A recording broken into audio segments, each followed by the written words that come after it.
Now, welcome, hi. Today we will be talking about how to deal with distressing events.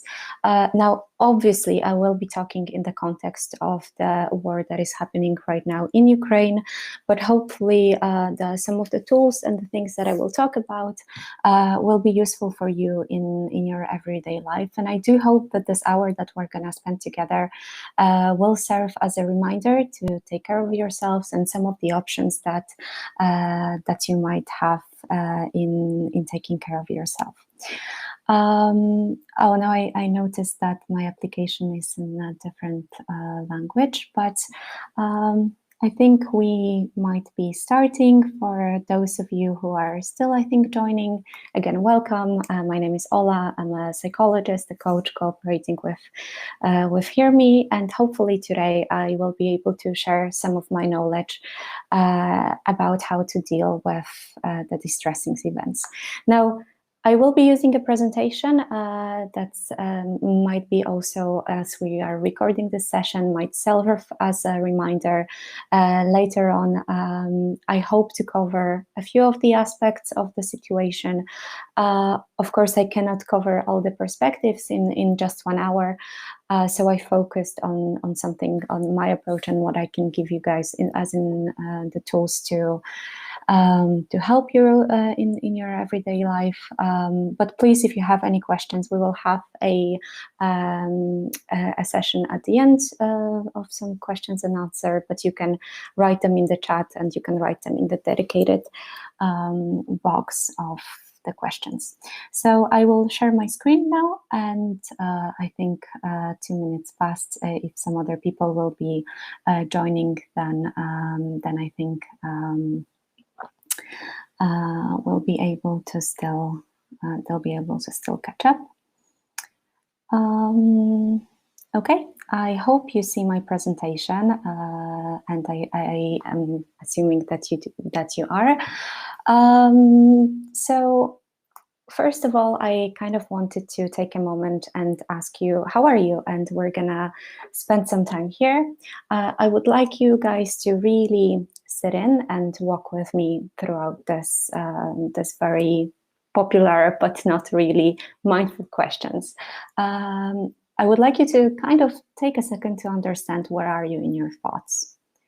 What is it that you've been thinking about in this past days, past moments, and what are you thinking about today? What are you focused on? Is there a leitmotif in your thoughts? Obviously, we are here, so we are thinking about the webinar, but what are some other thoughts that you can be catching right now?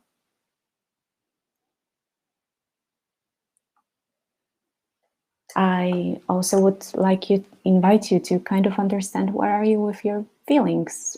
Are you excited? Are you sad? Are you fearful? What is it that you're feeling right now? And I kind of would invite you to check, how are you in your bodies? Maybe you're feeling like you have some tensions in the back, like I do. I think for a week I've been having a lot of pain here. So if you notice me being like this during the presentation, that's because I'm trying to get rid of the tension and to kind of relieve my body. And to share with you how I am feeling, I am now obviously thinking about the webinar, and I do want to give you some value for this hour that we are together. So I'm thinking about that. I'm trying to be mindful of the time, but I'm also checking here as if you can see my presentation and everything. I am therefore nervous. And I have some underlying feeling of sadness that's been going on for quite a few days. And as I said to you, it's been accumulating in my back. So even now I'm feeling like a little bit uncomfortable. I have to move, as you can see, with my screen sharing, so I do not see your questions right now. And the audio and video are disabled because I'm in the mode of presenting right right now, but at the end of the presentation, I will switch it to the webinar so we can interact a little bit more. And I'm sad to see that someone is experiencing pain in the neck, but yeah, please guys check how are your bodies. Okay, so if you know who you are, how are you? Sorry, and you know what you've been thinking, and how are you feeling, and how are those emotions manifesting in your body? Let's move on, and I would like to share with you that I will be sharing some of my psychological knowledge about the situation to start with. Then I will move on to all the tools that we can use to support ourselves, and then I will spend a minute on how to support others. But this webinar as a whole is not really dedicated to how to support refugees. It's more dedicated on how to support ourselves. And I know that there will be separate also contents into how to support especially the refugees in the current situation of war, which is, and I would like to say that from the beginning, is a multi-level, horrible, tremendously terrifying situation.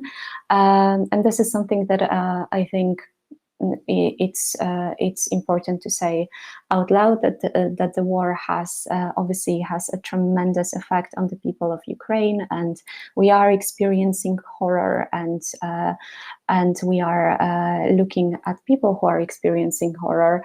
But this is also touching us in different ways. We might be supporting others going through that. We might be supporting the refugees, but we also are experiencing threat to our own feelings of safety, or the safety of our friends in Ukraine or family in Ukraine, or to be quite frank, to our families anywhere else, as we are fearing what this war might do to Europe. And, you know, in a way, this war and this invasion is a loss of a world as we had known. And I'm speaking to myself and some people who are around my generation, that war for me has always been something of either great distance in time, as the Second World War, or a great distance in distance. I knew that there were wars happening in other places of the world, but I didn't feel like I was close to them. And obviously,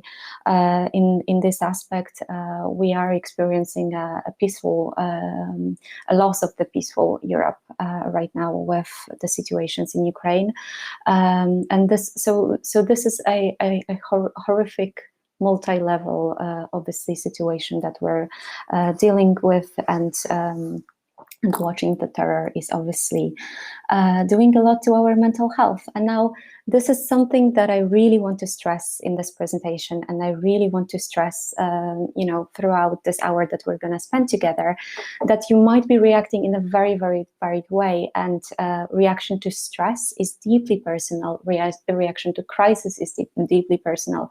Reaction to fear, to anger, to panic, to terror, to threat is very, very personal. So I want you to kind of treat yourself with kindness, and remember that however you are reacting, it might be very biological about how your system is. It might be, you know, connected to your previous experiences. However you're reacting right now, it is fine, as long as obviously you're not hurting others with your reactions. But I want us to kind of take away from that it is a horrible situation. We might be reacting in lots of ways, and the last thing that I would want is us to judge our reactions and then to add some fuel to the fire. And now, as for the stress reactions, and I will be sharing this to hopefully normalize different ways of how can we be dealing with the stress that we have experienced as societies. Is obviously it's been a huge stressor, and stress is a biological, physiological reaction that can affect us in many ways, such as obviously experiencing unusual levels of anxiety, fear, panic, sometimes a reaction of being frozen. So all these experiences are normal in a stressful event. You might be experiencing changes to physiology, to your heartbeat that is being running, sweating, you might be you might be experiencing something that is a tunnel vision. So you're only focused on the stressor, or to the contrary, you're only focused on something that is going to help you out. This is also a mechanism that is, helping us with, or is supposed to help us with dealing with stress in evolutionary situations. But we might be experiencing other cognitive consequences, like loss of concentration. And quite honestly, this is why I am having this presentation, because I've been very, very stressed, and I think my concentration has been up to 50% in the past weeks. So I think without this presentation, this meeting would have zero structure. So that is very okay. We might be experiencing some of our defense mechanisms being active, like us trying to rationalize the situation, or us trying to cut off from the situation, anything like that, or isolate from the situation of stress. Some of us might be acting very impulsively, and some of us might be acting and focus on acting right now. This is also fueled by adrenaline, by dopamine, and things like that are forcing us to kind of act. Some of us might be engaging in high-risk actions, and that includes high-risk sexual behavior. That's also a reaction to stress. We might be experiencing sleep loss, or many other somatic experiences, such as, it's a typical that our gut is reacting also to stress. So we have some somatic consequences. I'm just gonna check if you guys can still see my screen, but you are, so I'm happy with that. So now that is normal in any stress situation, okay? And now this is a war, so it adds additional layers to that. So we are experiencing threat for friends and family. We're fearful of the outcome of war. We are experiencing a huge value-based conflict. I do speak for probably most of us here who are against war, against invasions, against death inflicted on people in such a cruel way, against cruelty. So this is another stressor. And quite frankly, what I've been experiencing with doing sessions and webinars and participating in different meetings over the past week and a half is that we are experiencing quite a lot of guilt, as in I am not reacting the way I should be reacting, or I am not helping enough, which is fueling the stress reaction. It's fueling how we are, experiencing this situation. We are feeling very helpless because we cannot really stop the invasions ourselves, and therefore sort of help to get out of these situations. Some of us might be feeling extremely lonely because of that. And we are exposed to media, and the media is now in our phones. So basically we're living in this war crisis every minute of every day, just enough to have a smartphone in our hands. And in many cases, and I think this is very important to say, that our daily lives have been or could have been disrupted. Maybe some of you have taken refugees, maybe some of you have taken actions and gone out to help. And let's remember that while action is a very good part of helping, and it can decrease the helplessness and give us a sense of direction, any changes that are brought in to our everyday life, any disruptions, are also huge stressors. So I'm saying that also to give you a context that this is an extremely stressful situation. The fact that it's a war, it's a added stress, added layer. And with the COVID pandemic as well, we as a society, let's remember, have been already under a lot of stress and under uncertainty over the past years. So it's like another layer of us being put over, another layer that is adding to our systems that have been very exhausted over the past years as societies. So again, please don't judge how you are reacting to stress. Please don't judge how you are reacting to the crisis and to the war in Ukraine. If you are in a state that you really need support right now, you're really threatened, you are really fearful, or and it's okay for you to also need and ask for support, even if the war is not directly touching your life at this very moment. It's also very important for you, if you are feeling fine, not to judge other people who are not feeling fine at this moment. It's very important that if you're not feeling fine, you're not judging the people who are feeling okay. It doesn't mean that they're not sensitive. Every one of us has a different spectrum of reactions in the stress category, and I invite you to kind of take a lot of kindness to yourself, not judge yourself. Understand that that's this is also a time for you to do what you need. And now, also a little bit of psychological knowledge, hopefully that normalizes this experience and that gives you broader context from our science, is we can also, and we do treat war as a crisis. And crisis is something that is understood as a temporary loss of balance, and obviously it's connected to feelings of like we don't have the resources to deal with it. So we lost the balance because we cannot deal with a situation. And now a beginning of a crisis is usually very highly emotional, but that's at the same time is very personal. So people react in different ways. But because of the fact that this might be something that is over our resources of dealing with a situation, we might have difficulties in carrying out different tasks. We might be feeling helpless, lack of purpose. There might be cognitive consequences, like for me, and like the loss of focus. Crisis is very draining and it seems to be unbearable, but and this is important to notice, that it seems to be unbearable.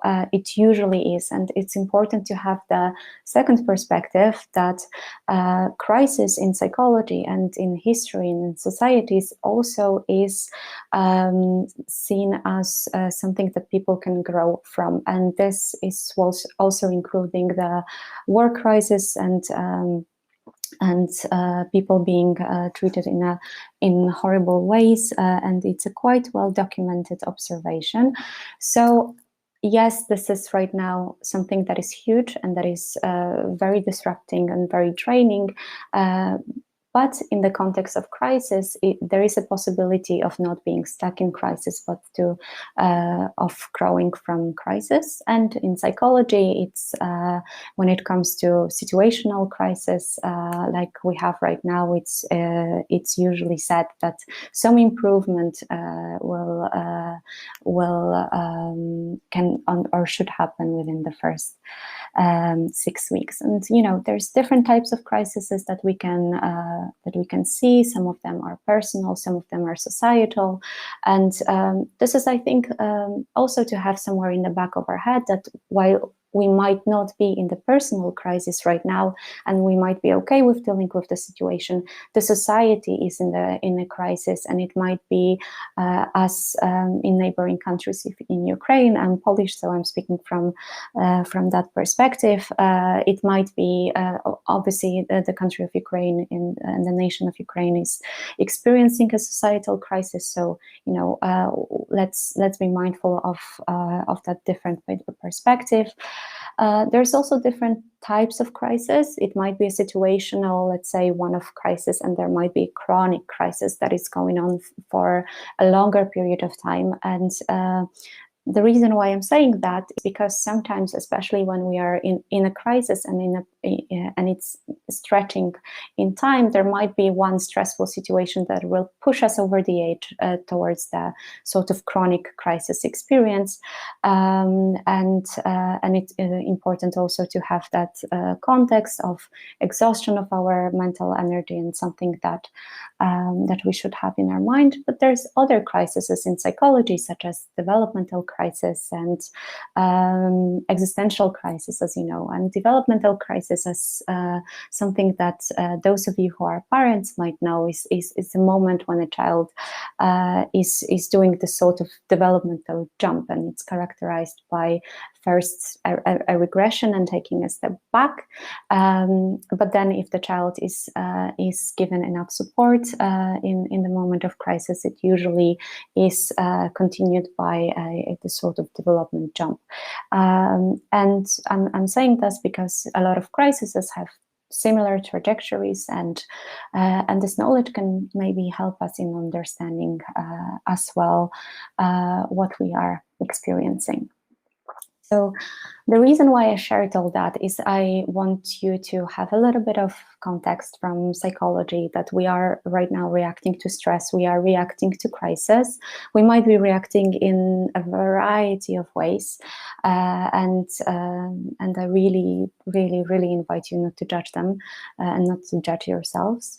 But now I wanted to take some time actually with you guys to understand what is it that we can do to help ourselves going through all these different experiences that we are going through. And I will focus on that part for the longest time. Again, I am now not seeing your questions because I'm sharing you the screen, but please, if you have any questions or if you have some thoughts, please feel free to share them in the chat function. Okay, so something that any of you who has flown a plane has heard many times, that, with taking care and any type of care that we are practicing, it's very, very important to take care of yourself first. And this is especially important if you have others to take care of. And you know how in a plane, everyone urges you to take a mask, oxygen mask for you first, and then to assist the kids if you're traveling with them. That is, from a very logical perspective, is that if you are unconscious, you are unable to help. And I think in this situation, I really encourage you as well to take a look at yourself, and if you are involved in different actions, then you are also making sure that you are not overexhausting your systems, and that you yourself are fit and adequate to help. So that's actually very, very important right now. And now, before we go into that, let's act and how can we do that, I think something that is incredibly important right now, and that's for our mental health, but also for the mental health of our systems, is if we ventilate and if we name our emotions. So basically say, what is it that we are feeling? You know this in psychology, you might have heard about it from many different sources, but everything in psychology that pushes things under the rug and tries to make them disappear is going to come back at you at some point or the other, and is basically an unhealthy practice that can have then negative consequences for your mental health. So naming however you feel and letting that out and being honest with your emotions is a first step to deal with them in a very adequate way.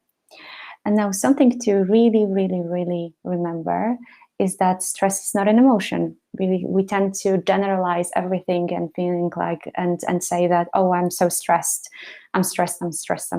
But that doesn't really inform us about the different emotions that we are feeling. And therefore, it's not really giving us a very adequate way out of these emotions, or is not acknowledging them in the best way.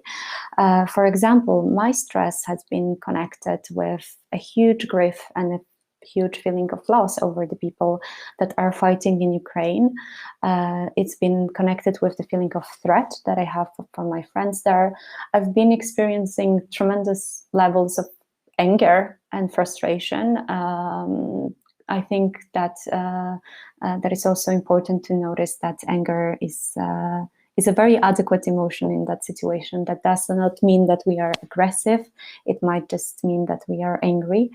And of course, I'm fearful for how the war is going to affect the lives of many people in Ukraine, but also if it's gonna affect other countries as well, and in what ways. So I encourage you to take a second and really think about what have you been feeling when it comes to this situation, and what are your emotions? Because this is sort of obviously my map. But what are your emotions when it comes to this situation? That's kind of a step one when it comes to the way of how can we deal with that in an adequate way. And now, emotions are there, and they serve us as an information about something. And as kind of a step two, I encourage you to accept that you might be feeling different emotions, but right next to emotions, just as we did at the beginning of this meeting, we also focused for a second on our thoughts, and I kind of also invite you to understand and to take a second to reflect of what is it that this situation is doing to some of the thoughts that you might be having over the conflict, like are you fearful for your country? Are you fearful? Is it about your values of conflict? Of what is it really that this situation is doing to you? I invite you to take that reflection right now. What have you been thinking when it comes to this situation? And sort of accepting that, yes, this situation has shaken my feeling of security and has made me, for example, think about my own mortality or a mortality of my friends, which is something that is very, quite often pushed away from our conscious thinking and from our everyday life to be contacted with mortality. So accepting the fact that this situation is real, it has affected us, it made us in contact with some of the thoughts and some of the realities we don't want to be in contact with, is also a good way to deal with it in a healthy way, and not to squish it under the rug when it can sort of grow bacteria and we don't know what is happening, but for us to be understanding how are we affected. So I encourage you to even now take this second to think, how is that affecting us? And now, something that I really encourage you to do is to anchor yourself to here and now. And we try to do that at the very beginning of this meeting. So whenever you're experiencing this very intense emotions and maybe a feeling of panic, or maybe a feeling of threat, or thoughts overrunning, or it doesn't necessarily have to be intense, but it can be prolonged, like you've been having a really bad week right now, or anything really. It's very good to bring ourselves back to here and now, and to take a perspective of the present moment that is, not happening in the past, and that it's not also happening in the future. Anything that can bring us to here and now might be very helpful for our mental health. So any moment of stopping and reflecting, just like the moments that the exercise that we did. So take a second, think about how you are in your thoughts, think about what you're feeling right now, and think about what is it doing to your body. Normally anxiety is in my stomach, for example, but also in my back. So again, very stiff here. And this moment of recognizing is very important, and can kind of jerk us from either ruminating of what's already happening, or catastrophizing of what might it lead to. Let's just jerk ourselves back and be in the moment. And a good practice as well, and this might be very helpful if you are also supporting other people who are going through something that you might feel is not really helpful to their mental state, is grounding yourself. And now you guys have switched off cameras and mics, so I invite those of you who want to take a part in the exercise to maybe stand up from your chairs. You might be still seated, but a good practice as well to kind of realize where are we here now is called grounding, and everything that you can see to kind of ground ourselves literally to the ground. So you might take a second to notice where and how are your feet touching the ground. Are you wearing shoes? Are you wearing socks? What is the temperature of the ground that you're touching? What is the texture? If you're wearing fluffy socks, concentrate on them for a second. If you're touching tiles or you're touching wooden floor, concentrate on that. You can either also kind of shift your balance and shift your body weight a little bit to kind of feel the floor a little bit. Now, taking exercises like that and kind of remembering and taking a mindful moment of my feet are touching the ground, I am here and now, might be very, very important right now to, again, either stop us from repeating what has happened before and also stop us from catastrophizing what might be happening. So those of you who have tried this exercise, you can tell us how it went. And if not, just keep it in your backpack of exercises that you can do or you can propose to other people while doing. And now, especially if you're in a very high anxious moment, it's I think a very good practice to take some mindful moments of your surroundings. And sometimes if people are not yet able to even do a basic grounding exercise, it's a good idea to even ask someone or ask yourself to count yellow things in your apartment or red objects in your apartment or things that are given texture. These are sort of techniques to bring you back to here and now. But I think the one that I mostly stand by is kind of checking with yourself. Where are you with your thoughts, with your emotions, and with your body? And I think that moment of reflection has been not only crucial and helpful for me, but also for the clients that I work with. And especially, I think, as you have to understand that our brains are not our biggest friends when it comes to our mental health sometimes. And I think all of us have experienced this moments that if something bad has happened to us, we tend to repeat the situation over and over and over in our heads. This is actually called rumination, and it's quite, unfortunately, a relevant practice. And it's quite, again, unfortunately, often practice when we are experiencing some traumatic events. And now another thing that we're doing is that we're taking that bad event and we're even making it worse. We're thinking about what could have happened if this was 10 times more, 1,000,000 times more. And then it leads to the fact that our stress reaction is pushing those thoughts to be basically directed onto everything that has to do with them. So we're either constantly repeating them or we're making them bigger. And here our brains are unfortunately not our friends. I often use this analogy that when it comes to our physical health, like if we have a cut or if we have a broken tooth, we're not going to grab a screwdriver and just kind of try to make this tooth, like the hole in the tooth, even worse and even more painful and, even more damaging. We're not going to grab scissors and just see how the wound can go, how deep can it go, and how bad can it be for us.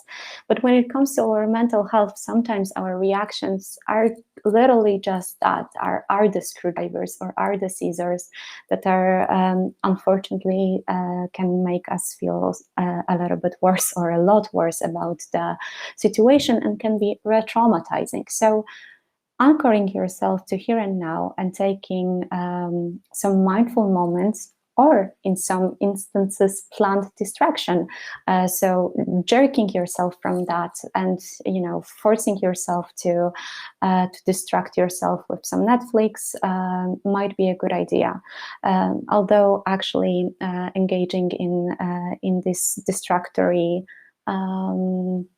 solutions we have to be a little bit careful with Netflix, with alcohol, obviously with gaming, with substances like this that can serve us bad in the long term, obviously are there for us in the short term.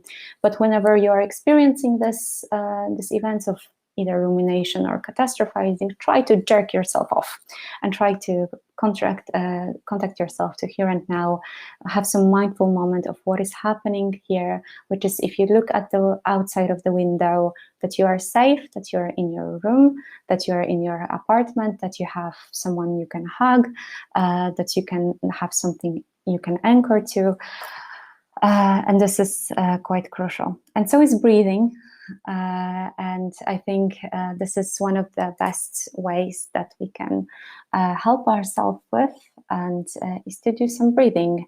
And I think times like now, we are under huge amounts of stress, are good times to introduce some practices such as mindful breathing.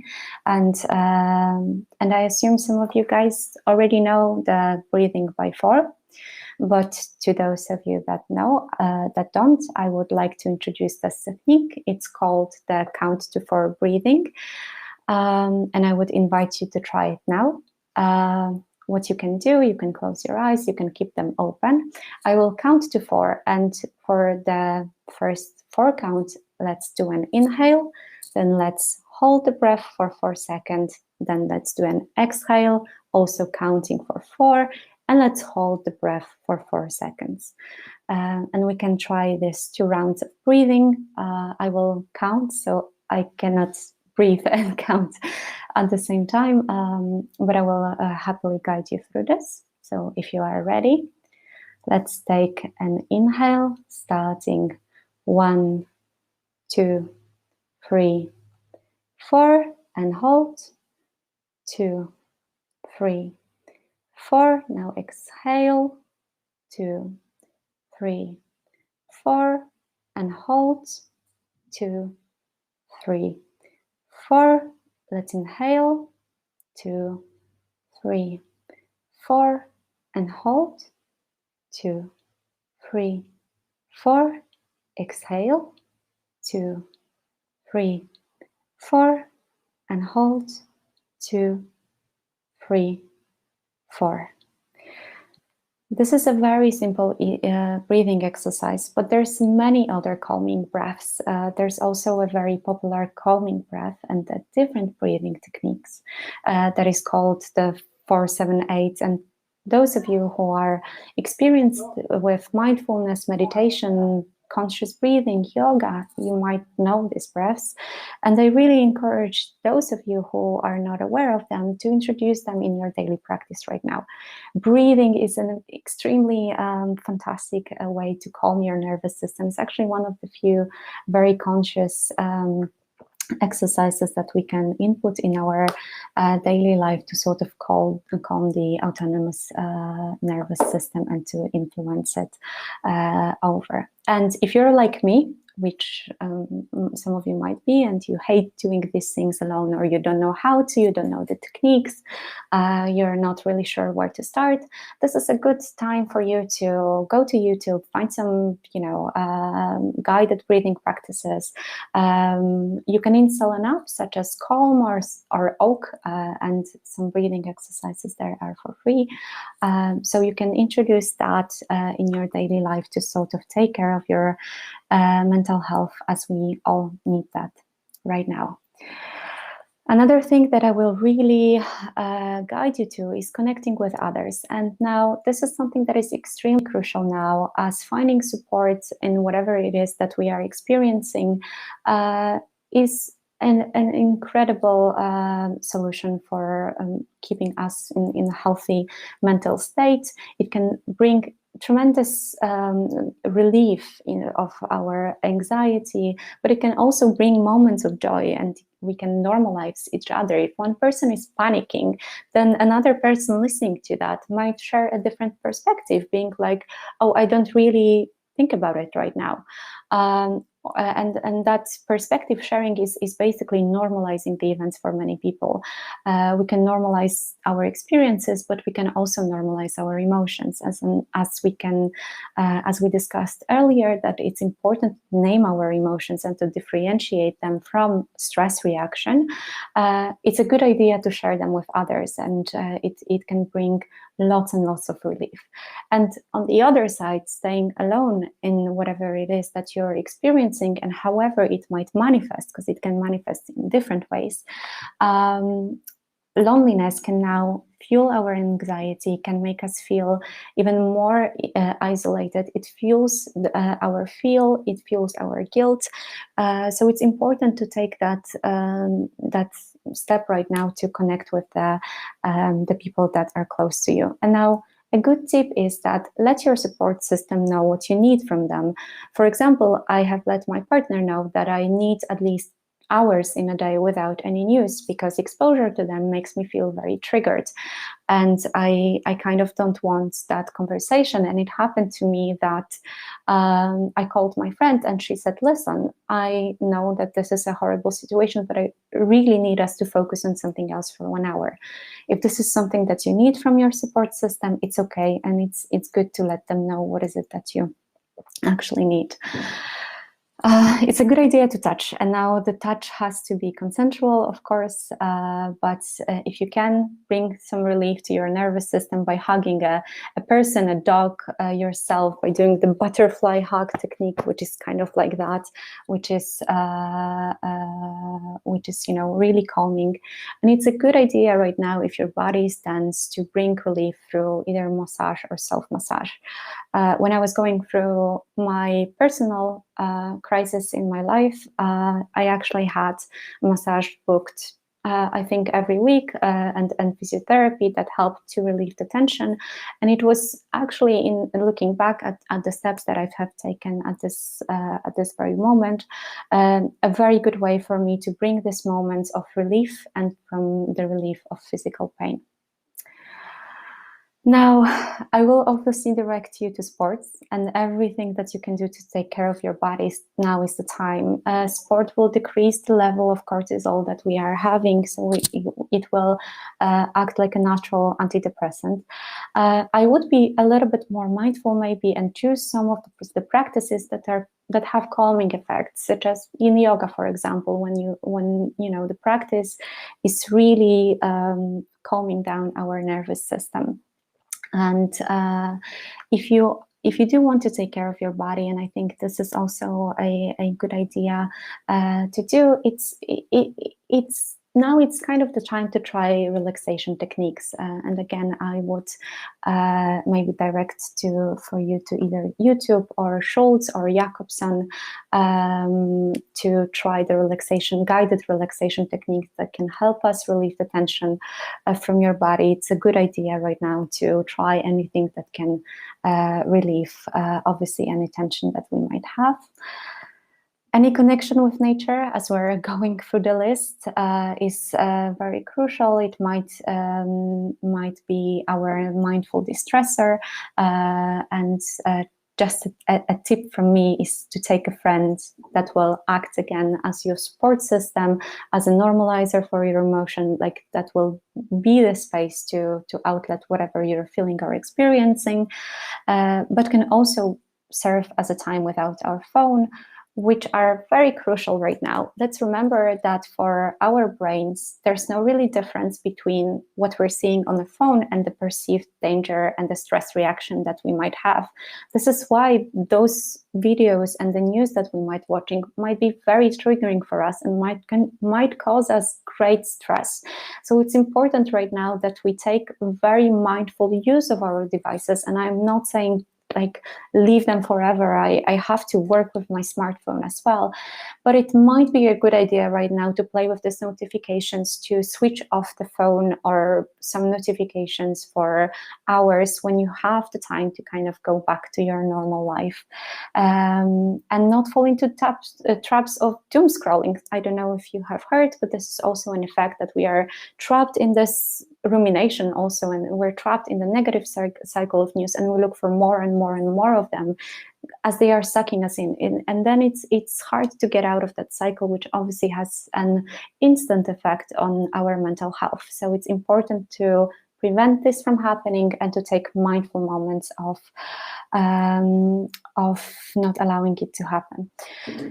And now, something that I would really encourage you is also to think about what and who can you rely on in this situation. So as you're going through the crisis and as you are in touch with what is happening in Ukraine right now, think about who can support you right now. Is it a friend? Is it a partner? Is it someone that you've met? Is this a support? Is this a professional help that you might have? Who can act as your biggest supporter right now? And take note about that. Think about what can you do to support yourself, and what can you think to support yourself. Maybe there are specific thoughts that you have that are very supportive right now. Maybe there's a state in your body that is very supportive right now. Like, for example, you might anchor to the feeling that you have after sports, and you know that when whatever happens, you might have that feeling. And now, this is also a good tip if you are supporting another person, is to direct them towards what they have. So direct them towards the resource that they can reach whenever they need support. And I encourage you, if you have a second right now, and if you have a pen and paper like I do, or not, and a note in your phone, to kind of pick one and think who can support you if you are feeling really stressed, and if you're feeling overwhelmed with the current situation. What can you do to support yourself? And also, when supporting others, it's a good idea to direct them into what is happening that they're holding on. So directing them not not onto the crisis, but what is it that you're doing that allows you to stay here and not to fall apart? I'm sorry.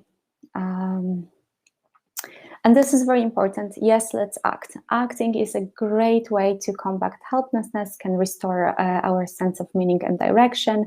And it's a great way right now that we can engage in helping others. It's very helpful for us, and can restore that feelings that we have lost due to the situation in Ukraine. I do and will say that again, take care of yourself. Check if the actions are not exhausting you. We, in mental health world, we can support others because we usually have a lot of support system that supports us. We have practices like supervision or intervision, which are usually meetings that I can go to, and, for example, talk about some stressful events in my life or some stressful events in my sessions. So I have some place that I can ventilate my emotions. I usually also work with someone who helps me with my body, like the physiotherapy that I take for my back and for my spine. So take that. In mental health world, it's okay to support yourself, so support yourself. And I found this somewhere in the internet over the past few days. It was going online, but I think it's a very good representation. If you just act without taking breaks and taking care of yourself, you will burn out immediately. But if you help and take breaks and take rests and take these mindful moments and take a moment to recharge, fill your cup, you are at a better spot to provide more adequate, more helpful help. Of course, those of you who need that, seek professional support. And this is very important to think about it, as you don't need support to when you're, you don't need to become depressed. It's better if you're not depressed. You don't need to have it worse than anyone else. It's a good time right now to seek support, to help ourselves go through that crisis. You don't have to become like really severely ill or severely affected. You might just want to use some support going through the situation. It's perfectly okay to seek a psychologist, a therapist, a crisis coach that can act as your help.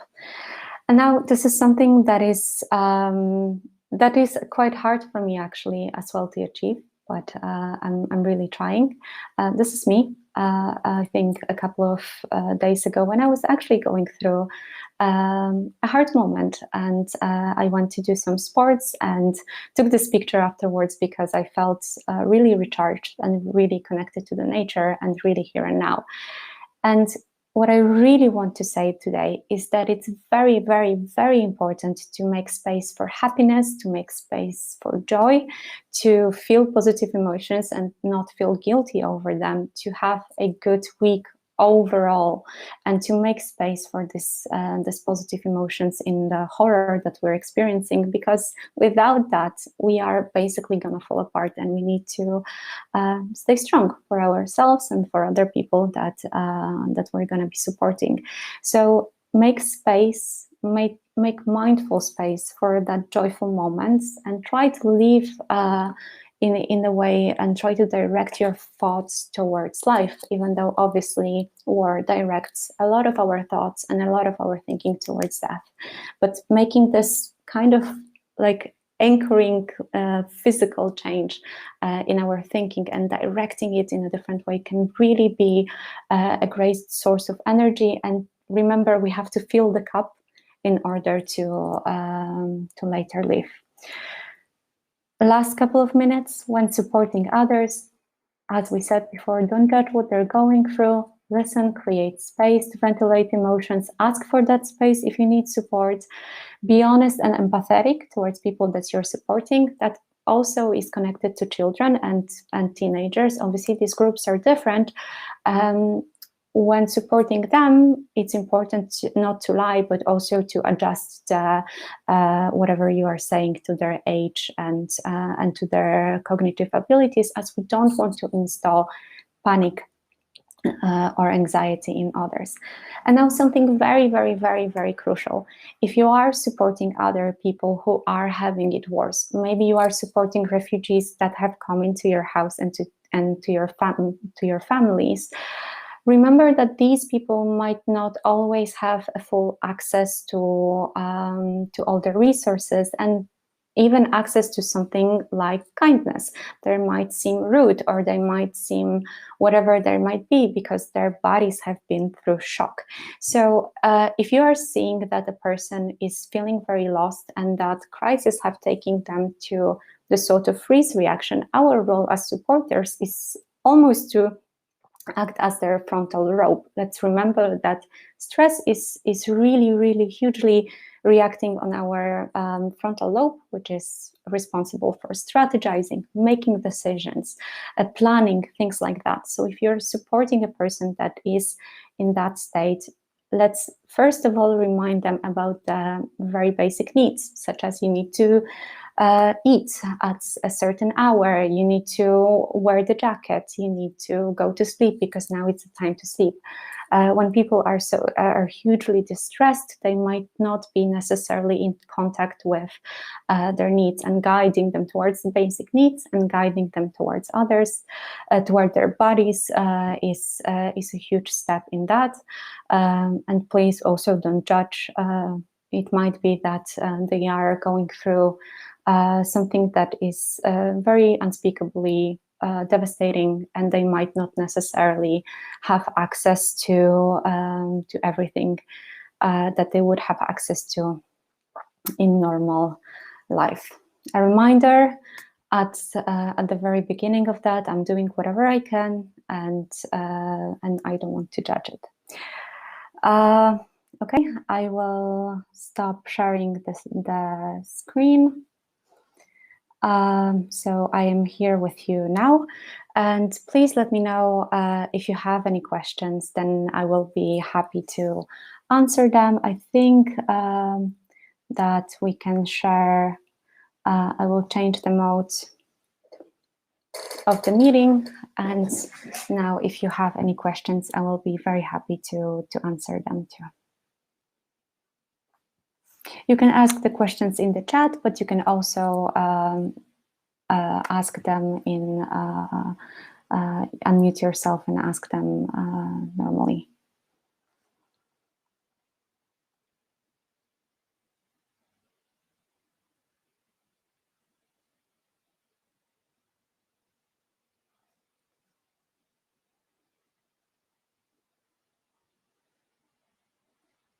Okay. I see that someone is writing, so I will take a moment.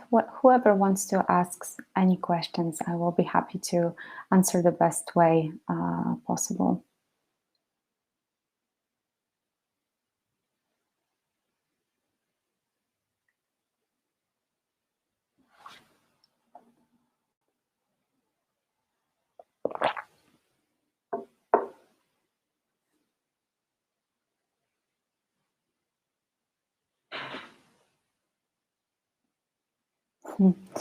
Okay. Thank you again. Thank you for listening. Thank you for those who have stayed. Hopefully, this session have served as a little reminder of what can we do to take care of ourselves. Obviously, it's my personal set of tools, but I try to share with you whatever has been the most valuable for me in the past, years of my practice, but also looking at the last week. Please take care of yourself. Hopefully, connect with others, connect with nature, breathe, sleep. It's a good idea to introduce everything that is going to be fueling our mental health right now, especially now. We brush our teeth, we wash our hands every day to take care of our physical health. It's a good time right now to brush our minds and meditate and breathe and do everything that we can do to take care of our mental health now. It's a really, really, really important time, especially as we're going on a marathon of also supporting others in the process. So I see some thank yous on the chat, but I would still give you guys a minute if someone still has questions. If not, remember that Hear Me also as a company is there for you, and you can connect with a specialist, be it a psychologist or a therapist that can help you through the process, or if necessary, breathe with you on the count of 4 and support you further in supporting yourself throughout the process. So you can contact Hear Me and either seek help in that aspect or seek support. Okay. So I am switching off the recording.